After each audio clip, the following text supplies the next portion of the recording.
நண்பர்களே, நம்ம green life நர்சரியில் நம்ம இந்த வீடியோவில் அதாவது பச்சை இலைகள் ஏன் மஞ்சளாக மாறுது, அது என்ன காரணம், அதை எப்படி நம்ம வந்து தடுக்கலாம், இதை பற்றி தான் நம்ம இந்த வீடியோவில் பார்க்க போகிறோம். அதாவது செடிகளை வந்து நம்ம ரொம்ப நல்ல முறையில் நம்ம பார்த்து நம்ம வளர்த்துட்டு இருப்போம்.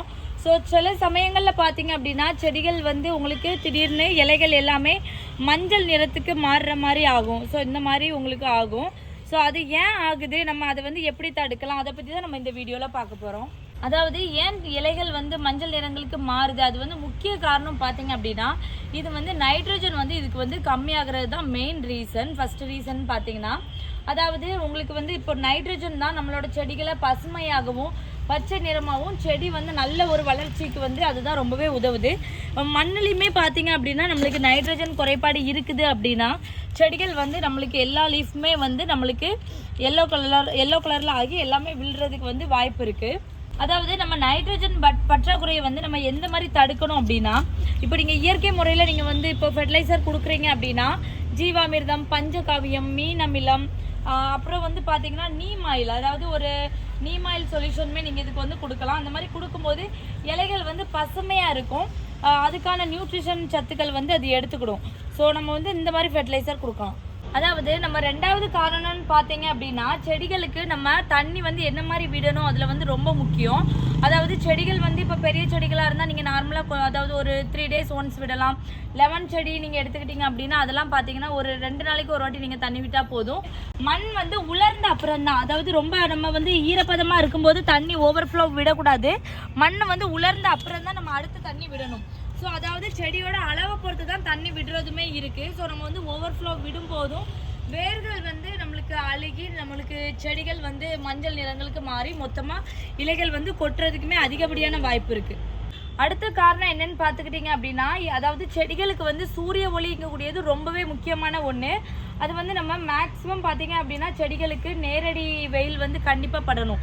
ஏன்னா சூரிய ஒளியில் இருந்து தான் இந்த செடிகளுக்கு தேவையான சத்துக்களாக இருக்கட்டும், செடிகள் வந்து பசுமையாக வளர்றதுக்கு பச்சை பச்சைன்னு வளர்கிறதுக்கான சத்துக்கள் வந்து நம்ம சூரிய ஒளியிலேருந்து தான் செடிகள் எடுக்குது. ஸோ அதனால் செடிகளை வந்து டைரெக்டாக கொஞ்சம் நம்ம சன்லைட்டில் விடணும். கிட்டத்தட்ட ஒரு 4 to 6 மணி நேரம் செடிகளுக்கு வந்து நேரடி சன்லைட் இல்லை அப்படின்னா நீங்கள் வந்து இண்டோர் பிளான்ட் வளர்த்தாலுமே மேக்ஸிமம் அதுக்கு வந்து மறைமுக சன்லைட் வந்து தேவைப்படும். கண்டிப்பாக செடிகளுக்கு சூரிய ஒளி ரொம்ப முக்கியமானது. காரணம் என்ன பார்த்தீங்க அப்படின்னா செடிகளில் வந்து பூச்சிகள் தாக்குதல் வந்து அதிகமாக ஏற்படும். இந்த பூச்சிகள் தாக்குதல் இருக்கும்போது செடிகளில் வந்து அந்த மஞ்சள் நிறத்தில் வந்து அதில் வந்து கருப்பு கலர் புள்ளி புள்ளியாக வரும். இந்த மாதிரி வந்து கூட உங்களுக்கு வந்து முழுவதுமாகவே மஞ்சள் நிறங்களுக்கு மாறி எல்லாமே உதுறதுக்கும் வாய்ப்பு அதிகமாக இருக்குது. அதுக்கப்புறம் பார்த்தீங்க அப்படின்னா பூஞ்சை, இந்த வைரஸ் தாக்குதல் இந்த மாதிரி இருந்தாலுமே இலைகள் வந்து முழுவதுமே நம்மளுக்கு வந்து மஞ்சள் நிறங்களுக்கு மாறும். ஸோ அந்த மாதிரி நம்மளுக்கு வந்து செடிகளை அதுலேருந்து நம்ம எப்படி பாதுகாக்கலாம்னு பார்த்தீங்க அப்படின்னா அதாவது மாதத்திற்கு ஒரு 2 முறை இல்லாட்ட ஒரு முறையாவது கண்டிப்பாக நீம் ஆயில் ஸ்ப்ரே நீங்கள் வந்து பண்ணிவிட்டிங்கனாலே போதும். செடிகள் வந்து உங்களுக்கு பச்சை பச்சைன்னு நல்ல பசுமையாக வளரும். அப்புறம் பார்த்தீங்க அப்படின்னா செடிகள் வந்து இலைகள் வந்து முதிர்ச்சி ஆயிடுச்சு அப்படின்னாலுமே நார்மலாக நம்மளுக்கு வந்து எல்லோ நிறத்துக்கு மாறி அதுவும் விழும். ஸோ அது ஒன்றும் ப்ராப்ளம் இல்லை. நம்ம வந்து இதுக்கு முன்னாடி சொன்ன காரணங்கள் தான் இலைகள் வந்து நம்மளுக்கு மொத்தமாக கொட்டுது அப்படின்னா நம்ம வந்து பயப்படக்கூடியது. அதுக்கான சொல்யூஷன் வந்து நான் உங்களுக்கு சொல்லியிருக்கேன். ஸோ அந்தபடி நீங்கள் பண்ணினாலே போதும்.